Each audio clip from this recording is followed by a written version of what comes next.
Hello, how are you doing? How you doing? You alright? Yeah, take a seat. I will just duck down because I've got a bag. It's all good. It's all very nice.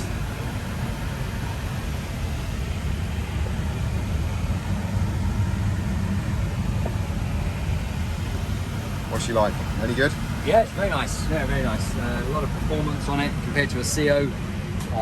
It's about 20% more efficient than a CO as well, so really good on fuel.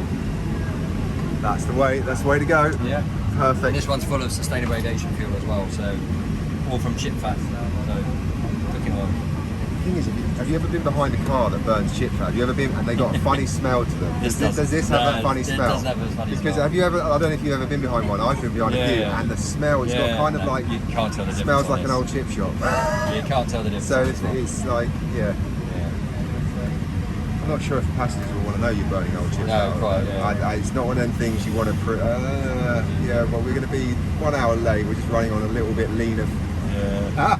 Nice to see you anyway. Anyway, cheers. thank you very much. Cheers, bye bye.